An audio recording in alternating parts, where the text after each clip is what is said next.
trying to throw the ball. On first and goal, second and goal, panicking at third. Fourth, I'm wishing for a muff. 1-0 Huddle, we back. It's draft time, baby. How you feeling, Coach Lane? Feeling great, man. Excited to be here. Excited to just finally get some more content out. The draft just happened. A bunch of moves was made. For first round, Zay, I don't know about you, but my thoughts on the first round, I didn't really feel like many teams reached. Did you feel like a lot of teams reached? I feel like the draft went how it was supposed to go. At least on that first day for the most part. No, I'm there. I didn't feel like there was no surprise picks. And remember before they're like, oh, the media is so wrong. And after the first 10 picks, I'm like, okay. And remember all those 4 or 5 linemen, most people had them all around the same. So it didn't matter which one you grabbed. Yeah, they were all elite. Yeah, so great athletes. Some people were like, this O-line was one of those, or not even O-line, lineman period in this draft were crazy athletic. Yeah, and that's why people were saying oh, what are the Giants doing taking tackle at 4? All these tackles are pretty much graded the same. It's whatever you like best at that point. The world right now, man. Let's talk about it. And what are people watching right now? It's only one thing really to watch. It's only we had the draft, and I feel like everyone watching MJ Doc. It's live. It's live. For me, and I feel like a lot of our younger listeners, we didn't grow up with MJ, so this is the closest thing to me living the real time MJ. I saw him play for the Wizards, but I was 8, 9 years old. That wasn't the same. How you feeling about this doc? Yeah, I know earlier when we was talking about it, the main thing I'm taking away from the doc and what I want others to take away from it that's from our era is really because we try to grade or compare all the time. You can't, it's fine to compare the greats, but I feel like era does matter. You feel me? And I feel like the way you compare who's the greatest of the greats, I feel like you got to just look at who dominated their era and how impressive did they look in doing so. And did anybody else eat while in your era? Mike shut shit down in his era, man. Nobody in them 90s get nothing. But a lot of people in Aiden LeBron's era, I feel like, we can name off Dirk, Curry. Who else we got? We just got a bunch of guys. But the main thing I liked about the doc so far, I just like the whole aspect as far as the team concept that Phil generated through his liking for Native Americans. I liked Phil's whole philosophical way of just about how he broke down his team, how he approached his team, how he coached this team, his teams in general, how he handled Dennis Rodman's. The main thing I took away, especially from last night's episode 3 and 4, was just Phil's handling of egos and personalities is fucking amazing and next level. And I think the only coach I think we see do that is Steve Kerr, where it seems like I can understand every player, and you can't treat every player the same. I feel like especially in basketball, because it's an individual game, the one-on-one battles all game. Football, it's we don't have time for that. We have to be in one unit, and I think Phil does a good job. My favorite part of this whole doc is just seeing the whole psyche of MJ, how he's thinking, all the work he's put in, and I think we look at hard workers, and I believe I'm a hard worker, but I need to bring up a notch watching MJ. That's how I feel. Is that you just said something that kind of touched me. I remember in college, bro, my college coach used to always say the same to us. He's like, I'm gonna treat everybody the same, but y'all all get what you say? I'm gonna treat everybody fair, but you all get treated differently. Yep. At the end of the day, you feel me? Everybody's gonna get judged and treated fair, but you get treated differently. And at the time, I was like, what you mean we get treated I didn't understand that at first, being a player, but now I'm a coach. I'm on the other side. I get that. You feel me? Yeah. When you're a player, you know who the best is, but you still feel like I'm putting in, I'm his equal yoke. I'm putting in the same amount as this man. But when you're on the coaching side, you understand it's personalities, egos mixed. Everything that you got to be able to fine tune and work out to make the team successful. And the last thing I just took away from the doc, man, I wanted other people to take away from that I was telling Zay, people from our era, kids from our era that kind of we're not sure that you're on the fence between Brian or Kobe or Matt or Jordan, whoever you think is the best. Like he said, we never got to see Mike play, but I feel like just in a few of these clips that I ain't seen in this doc, I was telling Zay, I feel like I've already seen Mike do some shit in a few clips that I've never seen Kobe or LeBron do. To me, it's not even close, man. Just watching this doc, it will show you it's not close. Mike is just elite. He hit the pinnacle of his profession and I feel like no other player has done it like Mike. Definitely, and you think about it, and this is, I guess we could put in ways LeBron into this conversation. Off the court, LeBron's killing him. There's only two players I thought it stuck out the most. Michael turning a down franchise into a brand worldwide name, right? And the only players I seen doing that are Michael Jordan with the Bulls and Steph Curry with the Warriors.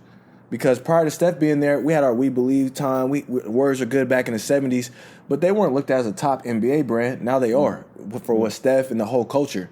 And that's what MJ did with the Bulls. I didn't realize the Bulls were a trash organization. There were no one. Before. MJ came and said, no, this is different. I'm here now. Yeah. And even LeBron. I mean, LeBron, the Kobe's, the Shaqs, all the other greats, they stepped in on the Lakers. They stepped in on the Celtics. Bron had to go to the Heat first. That was D-Wade's show. D-Wade built that. You came on. You know what I mean? Yeah. You know what pissed me off? Like, just watching it, it was like, damn, imagine if Robert Kraft stepped in the middle of year 10. They did 20 years together. Imagine year 10, he just stepped in and blew it up and said, nah, Bill, I don't like you no more. Or Tom, I don't like this duo no more. The only That's way. the two No. Jerrys. Imagine Bob Myers doing that, though. Yeah. You know what, Steph, Clay, Draymond, it's been nice, but, this COVID had me thinking, we're just going to redo next year. You know what I mean? We're going to go Andrew in the first pick of the draft. Like, how do you let Jerry Krause and Jerry Reinsdorf just blow? How does Reinsdorf let Krause blow this and I don't shit care up? that I don't care that Michael's 35 because I'm looking at I know how athletic he is and how well he took care of his body. LeBron's older than 35, and we're not thinking about age. We're like, no, he's trying to get rings. Yeah. So I love this doc. I can't wait to finish it. The insight with Rodman, Phil, Michael, Pippen. I love the Bad Boys. Kobe's up on the next one. Oh, that's going to be great. I'm loving the Bad Boy Pistons era. For me personally, Isaiah Thomas is my favorite old school player.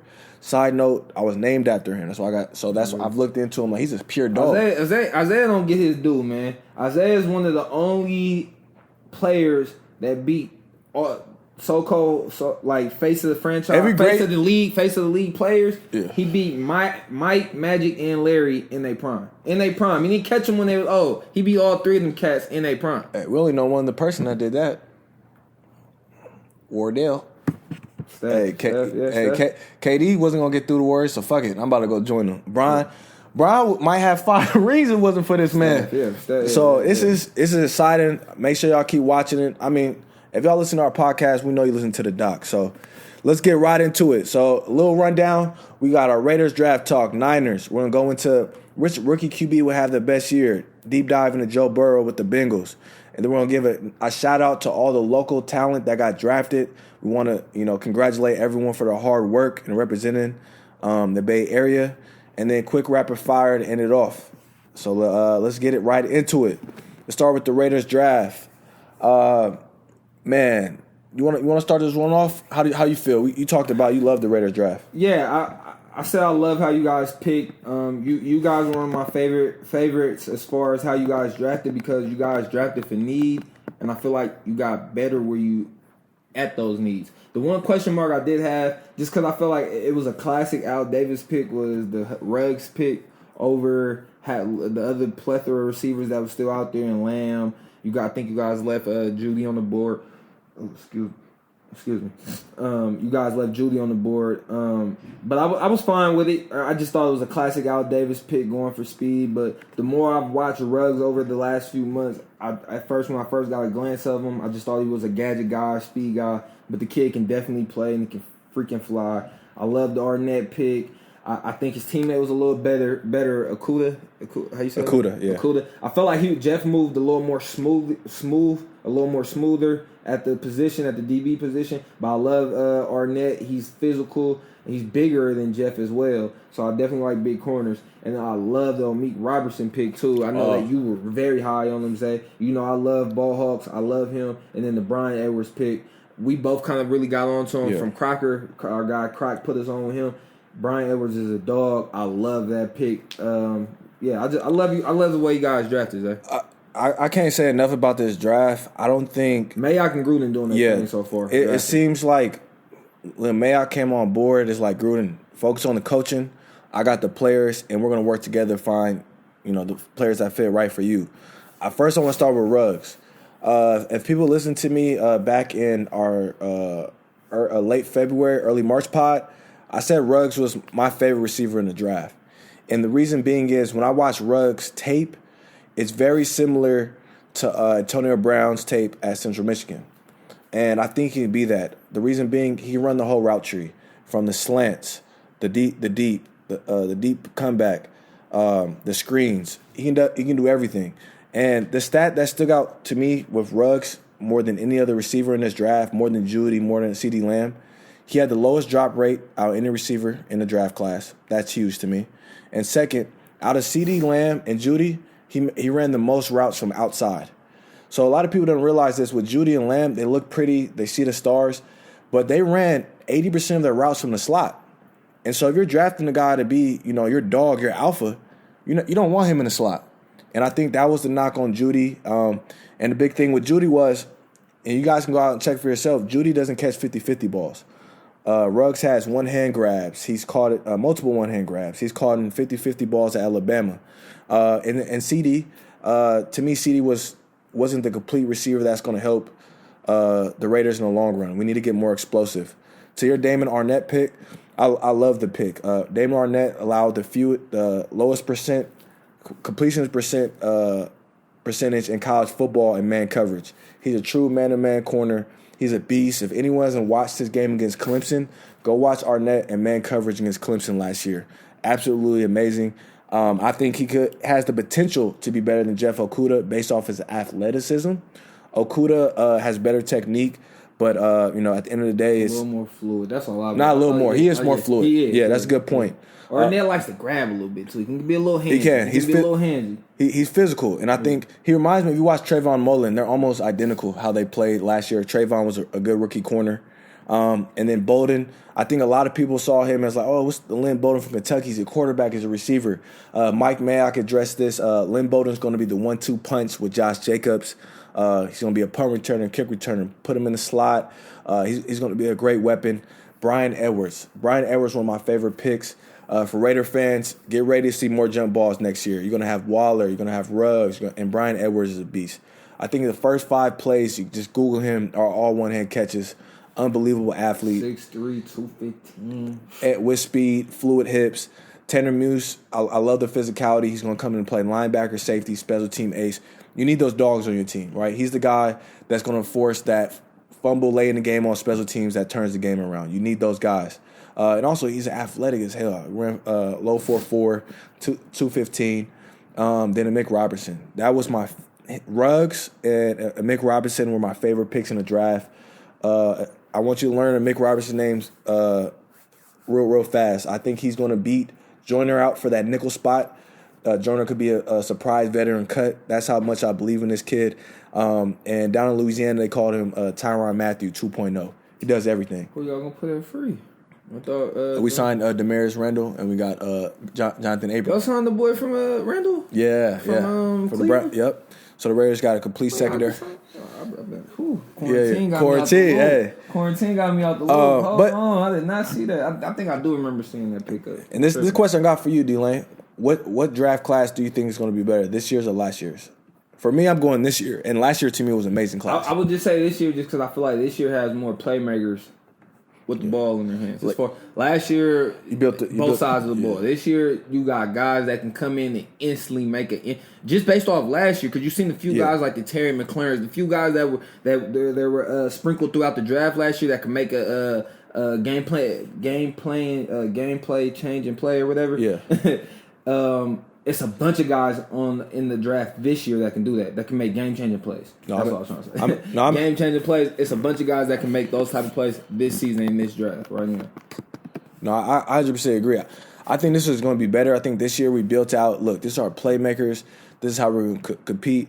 The sexy positions, right? We got our rims, right? Last year we built the bulk of our car, got the D-line going. We signed offensive line pieces. We got a running back. And that's how you build your team, right? From inside out. And it's no excuses this year. I will say this about the draft. It's playoffs or bust to me. If the Raiders do not make the playoffs, especially with the added playoff spot this year, there needs to be talk of removing John Gruden. And if it's not a John Gruden problem, this clear cut. Carr, wish you luck, and move on. Before we move on, Zay, I think right after the draft, that was one of the first things you told me, and I said I instantly agree with you on this is a make or break year for Derek Carr for me. As far as we're gonna know, he almost had an MVP season a few years ago. 2016 didn't have these type of weapons, not this speed and not these type of weapons that he's gonna have this year. Not a tight end, not at any. Would you say this is the most talented offensive team he's had? By far. Yeah. Come on, man. He didn't even have no. The running back alone will make this. With Jacobs. If Carr doesn't make the playoffs and doesn't show that I think he has to show that he's damn near top 10. Top 12-ish maybe. He has to perform in that range of quarterbacks for me to say I'm moving forward with this guy. If not, I think Mayock and Gruden needs to move forward next year. There's no argument that. And I think if you look at the offense, if you just take a step back on paper, there's not a single weakness on offense. Yeah. You have an all-pro tight end. You have a top backup behind him. Top 5 O-line. Right, exactly. Top 5 O-line. You got Jason Witten in there too as your third string. You got a top 5 O-line. You got a top 5 running back. You got a Pro Bowl fullback. There's literally no excuse on offense. And then let's take a look at the receivers. We added Bryan Edwards and Ruggs. On top, you're going to have a healthy Tyrell Williams. I was going to ask you about that, Zay, about placement with your receivers. Because I see it as I would like to have Edwards and Williams on the outside of Ruggs in the slot. But I know you say Ruggs is more of a 50-50 guy. How would you place the receivers? I would. It's funny. If you'll see in the end zone, I think Bryan Edwards, we'll see him soon as we cross the 50-yard line a lot. And I would say this before we move on to the Niners. There's two things going to happen. Bryan Edwards is going to be our red zone target during the season, or he's outright going to take Tyrell Williams' spot. That's what's going to happen. And I believe that the big three is going to be Ruggs, Terrell, and Edwards Renfro, right? Edwards is going to be more in the red zone. We're having Renfro more on third down as our go-to slot, right? Renfro had 600 yards as a slot receiver last year. So I think he's going to be an 800 receiver guy. And then we got Waller. We keep forgetting we got a 90-catch guy at tight end. Put Waller anyway. Exactly. So and then you got Bowden as your backup running back when Jacobs. And look, hey, Bowden and Jacobs take a break. Hey, Jalen Richard, you had 60 catches last year coming out running back. I cannot find a weakness on the Raiders' offense. If you look, technically the only weakness that we're talking about is, hey, Carr, don't hold this offense back. Yeah, don't hold the offense. And then let me leave us with this last stat, and I think will make a lot of Raider fans happy. Carr had 78% completion percentage and threw the most yards on slant routes last year. That was the most ran route by Ruggs. So it should be fun. Now let's get into that Niner draft. So for me, this is the way I look at drafts based on your team. The Raiders, I looked at their draft. Are you in position to make the playoffs next year, right? And that question I answered. I believe you are in position now to make the playoffs, right? You can't crowd the box with Jacobs. Your offense is more versatile. For me, I look at the 49ers. Are you improving your team enough not to go back to the Super Bowl, to win the Super Bowl next year? Because it's not good enough to just get there. You have to improve every year. And I think they're exactly the same. I don't think they got better or worse. I'll start with Javon Kinlaw. I think, he'll be just as good. I think he'll be a little, not as good as Buckner next year, but Bosa will be better. So I think the D-line will be almost equal as it was to last year. Bosa picking up the slack as Kinlaw gets used to the NFL. I believe Buckner was a better pass rusher, but Kinlaw, explosiveness off the ball, and he's stronger. Brandon Ayuk, shout out to Sierra College, my former JUCO. I believe he went to my JUCO 2-3 years after me. I don't know him personally. Heard great things about the kid, but I think he's going to be a beast. I think he improves the receiver room from day one. I think he is going to be more impactful than Emmanuel Sanders, just because of how explosive he is. And I think he can do more from a physicality standpoint than Emmanuel Sanders. Outside of that, you had a lot of depth picks with laying around with tight end, line, and then Jawan Jennings, I believe, was a receiver still. I couldn't believe he was around in the 7th round, still there. But if I was a Niner fan, I would feel confident that my team is just as good as it was before. I just don't see how the 49ers are better than they were last year. I can't see that. Just being that the D-line to me is equal, and they didn't address the corner spot. To me, at DB, the Niners aren't better, and that was something head scratcher to me to not address. What are your thoughts overall? Yeah, I feel the same feelings with the Niners. I just don't see that they got better. I was definitely scratching my head. I love Kinlaw. He's a dog. He's very disruptive. He's big. He's big as hell. He's like 6'5", 324, but he's athletic for that size. I just didn't understand trading Buckner away to get a top 15 pick. I want to say they got in this year's draft just to draft another defensive tackle. Maybe I was thinking more so money wise. They probably wanted to get a little cheaper. They knew Buckner wanted his money, and they know Kittle's up pretty soon. Yeah. So they got guys up. That's the only way I can rationalize it, that they wanted to go the cheaper route with a guy that they know they can plug in right away. He can play, be disruptive, but he's just cheaper than the guy that they had in Buckner. I love Kinlaw. It's a good pick, though. Ayuk. He's a baller as well. I think he can ball. You gave a very good description for him, I think, was Nelson Aguilar with hands. I think he plays just like Nelson, actually. Nelson in the league. I didn't watch Nelson much in college, but I definitely see the comparison. I think his hands are a little better. He's kind of inconsistent as well, but I think he's above the average route runner, Ayuk, and I think he has solid hands. Him along with the Debo taking the next step and Kittle at tight end, I think they're just as good as they were last year. You hit it on the mark. The whole thing with them, as far as when you say can they win it next year with even being the same, they can. The biggest person that has to take the biggest step, I think, still is Jimmy G. Jimmy G has to take that next step. And that's the question mark right there. Jimmy G and the defensive backs. I still don't understand, for the love of God, why they didn't take anybody on the defense. They didn't even draft the defensive back. So, yeah. Niner fans, I don't know what's going on there. That's your question mark. That's your weakness. In today's game, it's a passing league. You got to have a secondary. So, I mean, and Richard Sherman's only getting older. He's not getting younger. That was my biggest question mark. You have a veteran corner who's getting older. And if we take a step back, let's look at the Super Bowl. What got the Chiefs in position to completely close the game? And Richard Sherman got beat deep by Watkins. That's when it was over at that point. And I will say this, to me, the best move they did in this whole draft weekend was trade a fourth-round pick for a fifth and a third for Trent Williams. You did help Jimmy G in that aspect, securing that left side. You got one of the best left tackles in football. They're supposedly in talks to go get Ingram too. They're trying to get Evan Ingram. Okay, yeah, from New York. New York, yeah. So I mean, that would help the offense.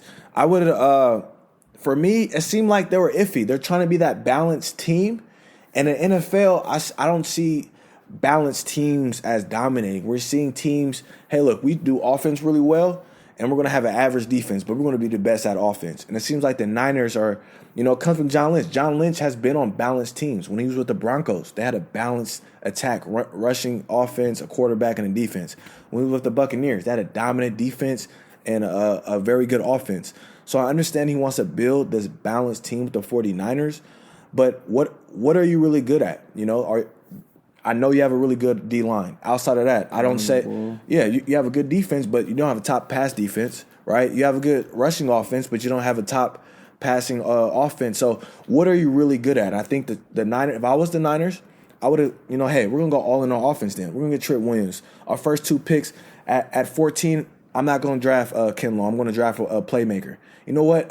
Later in the first round, I'm going to draft a corner, right, and address that real weakness instead of just trying to – if you're trying to win a Super Bowl, I would have kept Buckner, right? I'm not playing the long game here. We're this close to winning a Super Bowl. We're running it back. We're going to get better at receiver, and we're going to get better at DB. To me, that was what was missing. For them, they just replaced. Like I said, I just think they went cheaper. They wanted to get cheaper. I don't understand that. And we'll see next year. I mean, because I believe the NFC is better. I believe the Seahawks will be better. The Seahawks weren't supposed to be as good as they were last year. I think they'll be better this year. I mean, the Cardinals are going to be better in the division. I think the Rams might be the worst team, but the division is going to be harder next year. And we just look at the NFC as a whole. Going to have Tampa. You don't think the Saints are pissed off right now for what happened last year? We didn't even see the Saints-Niner battle we thought in the playoffs. So the NFC is going to be tougher. We also got Tampa. It's, always the Vikings, Packers still there. Hey, the Bears might rebound. The NFC is going to be tougher next year. And I don't think, just running back, what you have is going to work. But we're going to see. And I'll just say this for a fact. I'm confident saying the Niners are good enough at minimum for NFC Championship next year. So let's not forget that. They did dominate through the season. All right, let's get into the my favorite part of the segment, breaking down our rookie QBs. So we had 4 QBs picked in the first round. Joe Burrow, Tua. I need to learn to say his last name. Yeah, I Justin seen a Herbert. video of Rick Ross trying to say it. The shit was hilarious. I don't know how to say it, so I'm not even gonna try. I just say Tua. Yeah, Tua. But the shit that Rick Ross said was hilarious, bro. Actually, let me give it a try. I'm gonna give it a try. All right, Tua Tagovailoa. I think that's all right. Tua Tagovailoa. I'm not even gonna try.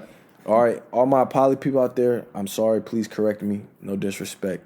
But we got Joe, Tua, who else? Justin Herbert, Jordan Love. Shout out to him, Cali guy. He was second round, first round. He was first round. Yeah, first round late. You know, got you. And, A-Rod, that's probably A-Rod's best friend right now. So out of the 4 QBs, who do you think is going to have the best year next year? Not the best career, just the best rookie year. Yeah, just the best rookie year. For me, out the gate, I just feel like Joe, and not even because he's the first round pick. I'm just thinking of the situation. Offensive-minded head coach. Know you're going to want to pass the ball. Zach Taylor's offensive mind. He wants to throw the ball. Joe stepping in, just having one of arguably the greatest season throwing the ball in college football history. And then weapon. He has crazy weapons. You got Joe. If Joe comes back, Joe's in contract talk right now, but he should be coming back, franchise tag or something. They got Joe Mixon at running back. You got AJ Green on the outside, Tyler Boyd still, John Ross. And then they just drafted one of my favorite receivers in the draft. I actually like T. Higgins. I was a fan of T. Higgins. But they got T. Higgins as well in the draft. I just see a situation where comparable to last year how Kyler had an offensive-minded coach. You still got Larry Fitz. And actually, this situation might be better. Yeah. I think, if you think about it, I think this situation for Joe is actually better than the situation Kyler walked into last year. My guy's Joe hands down, just because of the situation, the weapons around him, and the head coach. I'm gonna go on a limb. I'm gonna say Tua's gonna have the best rookie year. The reason being, I believe he has an easier division with the Patriots no longer being top dog, and playing against weaker teams like the Jets, a weaker Patriots team, and I believe he has a better coaching staff than the Bengals overall. I really like what Flores is doing down there. I believe they're going to have a good defense. And I believe Tua is just a playmaker. And, literally the day he stepped in as a freshman, we saw what Tua was about when he won a national championship. So I believe Tua, the moment won't be too big, and he'll be a fast learner. And the fact that he's mobile, I believe, will help him create more plays. Already seen him. They said he'll be ready to go for the season. So I don't think there's going to be too worried about need a redshirt year. And I just want to talk. Who's his bridge? Who's the bridge? Who they got right there right now? Fitzpatrick. Okay. And I believe is Rosen still there? I think so. They traded for him. Yeah, Rosen's still there. So there's 3 quarterbacks on the roster. I want to know your thoughts on this, Lane. So you think Burrow's going to be rookie of the year or best QB, and I believe Tua is. Who's going to have the best career out of the 4? When it's all said and done, 15 years down the road, who are we going to be talking about? I'm going to go Tua just because I think Tua, I actually thought Tua was the best. Tua. I was iffy on Joe. I've had people talk me into Joe just because I'm iffy on the guy that only does it like a year. I'm resume. I want to see a resume. What have you done? I need a bigger sample size. So when we seen it with Tua as a true freshman coming into the national championship game, helping Alabama swing the momentum and steal the momentum of that game and win that championship, I just feel like Tua has the better talent, and I feel like the organization is just better. Even though the Dolphins, we're not saying like, the Dolphins are the damn Patriots, but everybody knows universally Cincinnati Bengals has one of the shittiest organizations in pro sports across any sport. They're just shitty. Maybe in a couple years let's not go too hard on them. We got some guests coming from the Bengals now. Let's not go too hard. Hey, future guests from the Bengals. All right. But shit, it's documented shit. Okay, they best quarterback in their franchise history, and not any dog. Carson Palmer already came out and exposed him. So it's nothing to hide. It's nothing to hide. Mr. Brown is cheap as hell. And the owner, he's cheap as hell. Yeah. I'm right there with you. I believe Tua. I think Tua. I'm right there with you, and I think Tua's going to have the best season. Best career, and everything you said. And to me, it just goes back to what type of players I like, and just the example of great players we've seen, right? And it starts like this with Joe Burrow for me. I like people in any industry, sports industry, work industry. I like people that takes people jobs. That's the type of people I like. That you're so good that you took another man's job. That's why I like Tua. When Tua came with the Bengals, with Bama, he took another grown man's job, Jalen Hurts. He wasn't good enough. He had to leave to Oklahoma. Okay, that's what Tua did. When Joe Burrow got to Ohio State, it was no job taken. He sat back there and watched and warmed that bench up and watched Cardale Jones and watched J.T. Barrett and Haskins take over. So then he had to transfer to LSU. LSU, he did okay. 16 picks, 5 touchdowns his first year. But it wasn't nothing special. And then this guy named Joe Brady from New Orleans Saints comes over, his offensive coordinator. And they're running pro concepts and RPOs with pro receivers. And I believe he had 3 linemen drafted and a running back drafted. His whole team got drafted. And there's 2 things. And so I see everything has to line up perfect for Burrow to be successful. And like everything that you just said, the Bengals everything's not lined up perfect. You got a young coach. You're in a division. You got the Browns. If they don't have their shit together, the whole thing's getting torn apart, right? You got the Ravens are trying to win Super Bowls. And then you got the Steelers like, let me remind you who the fuck we are, okay? Yeah, okay, Big Ben's coming back. So they're obviously going to be the weakest team. He's going to get beat up a lot in that division. And I see Burrow as the way I envision him as a successful quarterback, he'll be a Tony Romo. That's his ceiling to me. A guy that leads your team to playoffs, but he needs the perfect situation. And we already broke down how we value quarterbacks. If you're a quarterback that needs everything perfect around you, you're just not elite. Yeah, if you're not elite. You're not a Russell Wilson. Russell Wilson, Tom Brady can do it with Skip Bayless say receivers from Dorchester. Yeah. Come over here. With me and D-Lane. Me and Zay can stretch out right now and probably go make a few plays for time. I know I can make a play. Hey, time you need, baby. And look, and to your point, and it's okay that you're not an elite quarterback. Look at the Vikings. They go to the playoffs every year with Kirk, right? You have teams that don't have elite quarterbacks that build really good teams, and they go to the playoffs. Now, it's harder to win the Super Bowl, right? But you can do it. And, like, for instance, the Ravens, right? Back when they won it with Ray Lewis and them, and Flacco and them boys. But I look at Burrow, I can't see him being successful, and there's something in me that two quarterbacks that aren't in the NFL, minus Haskins, who didn't look good, you cannot beat out. I like my quarterbacks got to be blue chip, right? We never tell stories about good quarterbacks. They couldn't beat this guy out. They couldn't do this. And he's the first quarterback to be picked in the top 5 as a 5th-year senior. So I don't like late bloomers. I like lotto picks. I like one and dones. I don't like. What I was gonna say, Zay, I was gonna ask you a question as far as who do you think out of these quarterbacks, which quarterback is in the best position to learn in year 1? It's a tricky question. Who do you think? I got my answer. I think it's Justin Herbert. And I believe it's Justin because he's with Tyrod Taylor. Tyrod's already played that mentor role before in his career with the Browns, with the Bills. He took the Bills to the playoffs, actually, when they had a loaded defense, back when Kyle Williams and stuff. So I think Justin has the best opportunity to learn. And I like Fitz. I just like how with his team, he's with a veteran team. That's very key. All these other rookie QBs. Tyrod, I'm tripping. Yeah, Tyrod. I'm talking about the Chargers. And I was thinking Jordan Love, but Aaron Rodgers isn't the teacher, isn't the mentor. And then he's going in with a really young coach, Matt LaFleur. So younger QBs, I believe you'll be able to learn when you're with those QBs, those coaches that have seen it all, right? Minus the Kyle Shanahan McVays, but those are special cases. So I don't think Jordan will be able to learn as much as these other QBs. Beside Justin Herbert, I think Tua can learn a lot just by being around Fitz, who's been in the league 18 years, and Rosen, right? He's been in the league 3 years on 2 different teams. He can just show you how to juggle. He didn't learn shit from Rosen. He learned something from Fitz, though. Yeah, Fitz. I'm just saying more of the business side, how the business works. So, and I didn't even think about Hibbert that way, but Hibbert and Tua, I think both have good bridge guys, veteran leaderships, and Tyrod Taylor and Fitz that had won for other teams in this league. I think both of them. I know with Tyrod, he didn't take the Bills to the playoffs. I'm not sure about Fitz. No, Fitz, he was the only team to go to the playoffs. The only team to beat the Patriots and go to the playoffs. Okay. Yeah. So, but my pick, and it's mainly it's Jordan Love. I was gonna pick Jordan Love, but it's solely for this one reason. And this one reason why it's all about how he approaches it. If he takes the role, or if he takes the mindset that A-Rod had while he was sitting behind Brett, I think he'll be successful in the long run. Okay.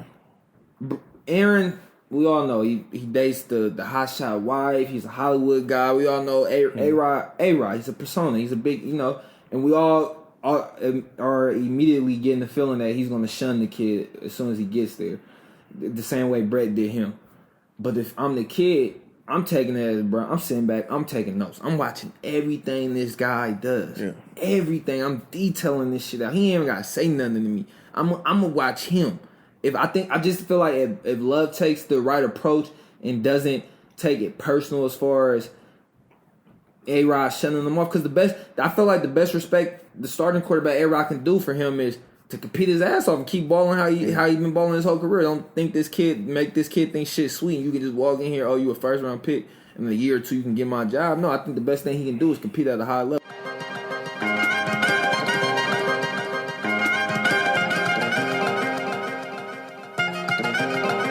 So I feel like they're definitely loaded. I just feel like they'll be behind the 8-ball learning a new system under McCarthy. But you got freaking Elliott, you got Zeke in the backfield, you got Coop, Gallup, CD they just drafted. I think he's the most hard body out of all of them. I think Gallup and Coop can be had. They're a little soft.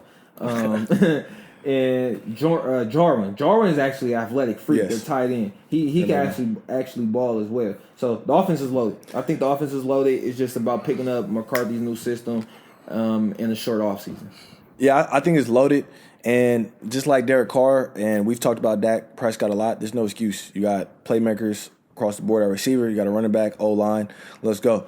And it's something that we talked about what I thought the Niners should have done is have an identity of we do more than have a good D-line and run the ball. The Cowboys said, look, there's not a single weakness on offense. Yeah, we got some holes on defense, but can you score as many points as us? It's real simple. I think the Chiefs said that last year, right? Our defense isn't the best, but you're not going to score more than us.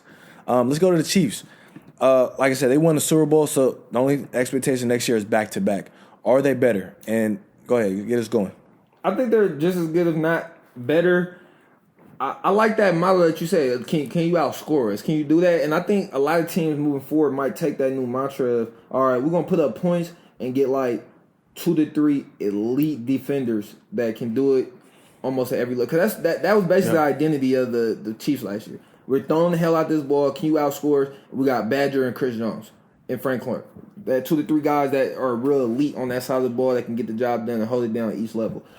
I think the Chiefs got better. I love the running back they got, the kid from LSU. He can play. I think him and Williams, I think he's a little bit of an upgrade over Williams. But Williams, proved his worth in the Super Bowl. So you got 2 guys right there. The next step I would like to see for the Chiefs to take is find a backup tight end. Find somebody to go get behind Kelsey. Kelsey getting a little older. I'm not saying he's done, but he's getting a little older. Find somebody to get behind him. Learn the ins and outs of the offense so you can have somebody pass that torch to after Kelsey's done. I would like to see him do that. I like that you brought up Kelsey. You're right. Bring someone else to take the load off him. I think for him, he's going to enter the career where part of the stage in your career is we need you for playoffs only, right? Kind of that Gronk. We're going to get you through the year, and you're going to dominate. I think Gronk has the most touchdowns ever for a tight end in the playoffs, right? Mm-hmm. I think that's what they're going to start doing with Kelsey. Look, your in-season production is going to go down, but we need you for the playoffs, right? I think they're better. The running back they got from LSU, he's a bowling ball. Teaming up with Damian Williams, they got a running tack they can rely on now. 2 backs. They drafted a linebacker, so they get, that linebacker was a real weakness for them last year. And I'm excited. With that offense, they're bringing everyone back. Mecole Hardman's going to be in year 2, so I believe they're lucky none of them receivers slipped. Yeah, and I seen Tyrann post that. Honey, but he was like, y'all better hope none of these fast ass receivers slipped in the draft. They got lucky, man. Hey, imagine if Ruggs was there when Chiefs were picked. The NFL would have stopped the pick like it did Chris Paul. Nah. Hey, but I'm excited for the Chiefs, and this is how I think they got better. Mahomes is year 3. That's the scariest part. Yeah. So next step. Let's get it. Let's go to Carson Wentz. Did they add enough weapons for my boy? No. Ooh. I don't feel like we still have enough. I'm still iffy, man. I don't know what it is. I like the Rager pick. I'm trying to grow myself into loving it. I like it. I'm trying to watch more and more tape on him. I feel like he did suffer from shitty quarterback play, especially his last season. Yeah. But I think he can play. I still want that outside threat, that big body. Unless you're telling me Alshon's coming back to the form that he was 2-3 seasons ago, because he played straight up piss poor last year. I just didn't like the way Alshon played. It's been reports coming out that he was the guy that leaked the story about the teammates not really feeling Wentz a couple years ago. I don't know if you remember that story coming out. Yeah. And they was questioning Wentz leadership. I done heard from multiple Eagles beat reporters that they think Alshon's the one that leaked that. But I just feel like we still need that big, wide, rangy number one target if it's not going to be him. I love the fact that we can go 12 personnel whenever we want. We got 2 tight ends. We added Rager in the slot. We still got D-Jack. If D-Jack can stay healthy, we seen what D-Jack did in his week 1 last year when he did play. Put up like 150-some yards, 2 50-plus yard bomb touchdowns. He can still fly. Yeah. We have weapons, and then Miles Sanders, I think he's one of the great young backs that's in the league right now. We have weapons. I just feel like we didn't address the need that I wanted us to have, which was a big body possession receiver, because I'm not feeling Alshon, at least the trajectory that he's been on the last 2 seasons, season and a half. But besides that, I like the pick. I like the regular pick. I'm trying to love it. I think they added a lot of weapons. And you can't forget they traded for Marquise Goodwin. I forgot about Speed, but he always stays hurt. But he does. But remember, Marquise Goodwin has always had to be the second or third receiver for his team, right? Marquise Goodwin. Thinking about this, right? At one time, if you have Wentz, Ertz, and then you got D-Jack, Godwin, and Rieger all on the field. That's a lot of speed. I mean, maybe only the Raiders and Chiefs can match up with speed for speed, right? I think that's what's going to separate is how much speed they added to a division that has no corners. I mean, there's Slay, and there's not even a close second corner that you would want out of that division. Yeah, because Jones is gone. Jones. The Redskins, I can't. There's not a true number one corner outside of Slay in the division. Yeah, so for them, it's like you don't need to have. I believe the Eagles are equipped to win the division because, to me, they have the best quarterback along with the most talent on any other team in the division. So I think Wiz got weapons. If you look at last year, they were winning games with guys that look like me and you. So I think Wentz will be fine with these weapons and take a breather. I think people forgot those last 5-6 games. They had nobody. So and my guy willed this to the playoffs. Yeah. And then we talked about this early on. What the last question is: what direction are the Packers going in? I think they're going to run the 2-back system. They got their next quarterback groomed, and A-Rod, look, you got 2 years. Let's go win us a chip. It's that simple. Yeah, I said it earlier. If I'm A-Rod, I'm like, what the hell, man? Like, all this talent. I think since he's been the quarterback, took him of the quarterback position. I don't think they drafted a receiver yet in the first or second round. And there was a bunch of talent, a bunch of playmakers that can get their hands on the ball and change the game that was in the draft. You had a bunch of those type of players. And the Packers just didn't grab one for whatever reason. So it looks like another season A-Rod a bust to me. They got a defense, they got pieces because the defense improved last year. Packer fans, I think you guys can just only hope that A-Rod and LaFleur figures it out and takes the next step in year 2 of that offense. But I just don't see that they got any better than last year.